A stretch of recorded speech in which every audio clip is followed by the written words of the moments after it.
اور کئی بھوشیوانی بائبل میں ہیں. میں نے ایک تقریر کی ہے محمد صلی اللہ علیہ وسلم ان دا بائبل. وہ اگر آپ دیکھیں گے تو اس کا تذکرہ ڈیٹیل میں نے کیا ہے. اللہ سبحانہ تعالیٰ فرماتے ہیں سورہ رعد میں سورہ نمبر 13 آیت نمبر 38 میں وَلِكُلِّ أَجْلٍ کتاب، اور ہر دور میں ہم نے ایک کتاب نازل کی ہے. اللہ سبحانہ تعالیٰ نے ہر دور میں ایک کتاب، ایک وحی نازل کی ہے. لیکن نام سے صرف 4 کتابوں 4 وحی کا ذکر ہے اس قرآن مجید میں: توراہ، زبور، انجیل اور قرآن. توراہ وہی ہے جو موسیٰ علیہ السلام پر نازل ہوئی تھی. زبور داؤد علیہ السلام پر نازل ہوئی تھی. انجیل عیسیٰ علیہ السلام پر. اور آخری وحی قرآن آخری پیغمبر محمد صلی اللہ علیہ وسلم پر نازل ہوئی تھی. نام سے صرف 4 کا ذکر ہے، لیکن اللہ تعالیٰ فرماتے کئی وحی، کئی کتابیں ہم نے نازل کی. مثال کے طور پہ صحف ابراہیم وغیرہ. لیکن جتنی بھی کتابیں، جتنی بھی وحی قرآن مجید کے پہلے آئی، وہ صرف ایک قوم کے لیے آئی تھی، صرف ایک امت کے لیے، اور اس کا سارا پیغام محدود تھا صرف ایک وقت کے لیے.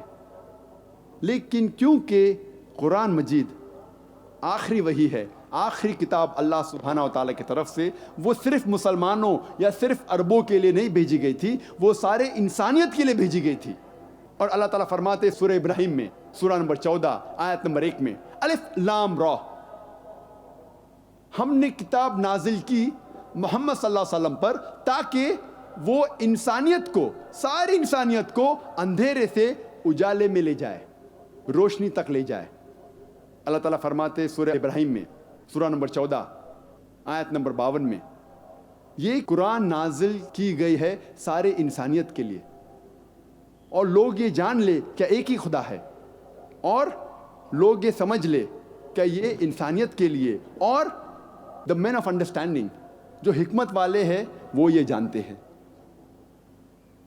اللہ تعالیٰ فرماتے سورہ بقرہ میں سورہ نمبر 2 آیت نمبر 185 رمضان وہ مہینہ ہے جس میں نازل ہوا تھا قرآن ساری انسانیت کے لیے ہدایت بن کر، اور یہ کرائیٹیریا ہے ججمنٹ کے لیے، حق اور باطل کے درمیان فیصلہ کرنے کی چیز ہے قرآن.